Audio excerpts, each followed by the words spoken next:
દાદા મદદ કરશે અને તમારું વ્યસન છૂટશે, તમારા પરિવાર હારે શાંતિથી જીવી શકશો। બાકી અમે અહીં કોઈને આમંત્રણ ના આપતા કે દારૂ બંધ કરવા આવો। તમારો આત્મા કબૂલ કરે કે આ અહીં દર્શન કરવા જ્યાં પછી અમને ફેર છે તો જ બીજી વાર આવજો, નકર તમને મજા પડે અહીંયા જજો। સમજીજો? આ ઘણા હોશિયારના દીકરા પા ફોનમાં લખે ગોમાર ગામના 5 જણા ગયા હતા, બેન ના થયો, તો એના બાપે ગામના બોસ માર્યા હોય દિન બેન ના થાય। સમજાય કે આ મેં તમને એક વાર બે વાર આપણે ઘણી વાર દવાખાને જઈને તાવની દવા લેવા જ્યાં હોય તો 4-5 વાર આપણને બદલે તો ફેર પડે છે। એટલે જરૂરી નથી કે એક વાર આવન બંધ થઈ જાય। આ તમારી આશા સાચી હશે અને અમારું ભજન સાચું હશે તો પરમાત્મા તમને મદદ કરશે। બાકી ખાલી આંટો મારવા જાણવા આવ્યા હોય તો દુનિયામાં ઘણા જાણવા જ આવ્યા છે, અવતાર પૂરો થઈ જાય ત્યાં લગી જાણી નથી શકતા। પણ એક જ શીખવાડવામાં આવે છે કે જ્યાં કઈ જાઓ, અહીં હું કોઈ દાડો ધર્મનો પ્રચાર નથી કરતો કે જે કઈ તમારા વડવા ધર્મ મૂકીને જ્યાં છે, તમારા કુળદેવી છે, તમારા આરાધ્ય દેવ છે, તમારા ગુરુ મહારાજ છે, એને માનો અને એ પછી આવો। જે તમારું જૂનું છે એ મૂકીને ક્યારેય અહીં ના આવતા, કારણ કે દુનિયાના છેડે જાઓ ક્યાંય કળ વગર બળ નથી ભાઈ। સમજો તો તમારી કુળદેવી રાજી નહીં હોય, તમારો આરાધ્ય દેવ તમારો ગુરુ મહારાજ રાજી નહીં હોય તો મારો પરમાત્મા તમારી મદદ નહીં કરે। એટલે આ જગ્યામાંથી એ જ શીખવાડવામાં આવે છે।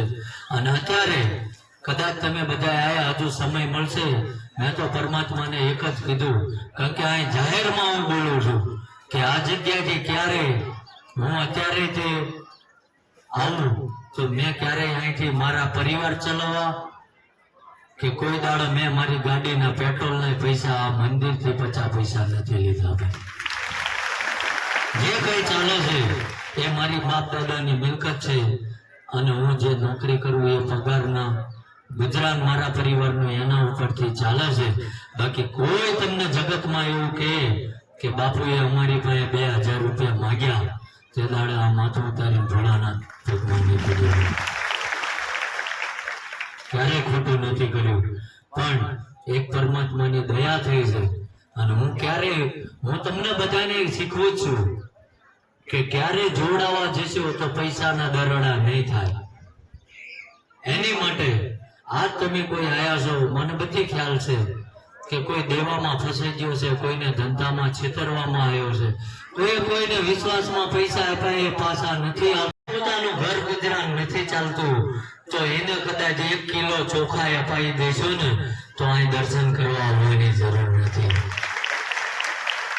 નાનો માણા રહ્યો ને એનો બાવડો મોટો માણા ચાલશે તો ગરીબી જતા વાર નહીં લાગે। કોઈનું શોષણ ના કરતા અને કઈ ના આવું કરીએ તો પોતાના ગામમાં શહેરમાં મૂંગા રહેજો, કોઈ નડવા ના જતા। આ મોટો ધર્મ છે, આ ધર્મ મોટો છે। એટલે જે કઈ તમારા સવાલો છે એ દાદા આગળ મૂકીને જતા રહેજો, અમારે બધી વ્યવસ્થા હચવી જશે।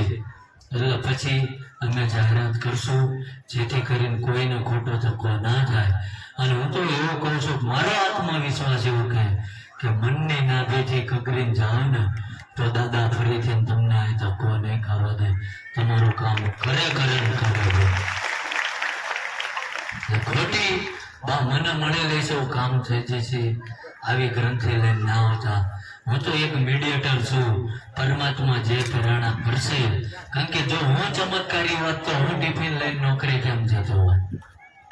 એટલે જેમ સૂચના આપવામાં આવે એમ બેસન વાળા બીમારીનું પાણી અને દર્શન કરવા માટે ખોલવામાં આવશે।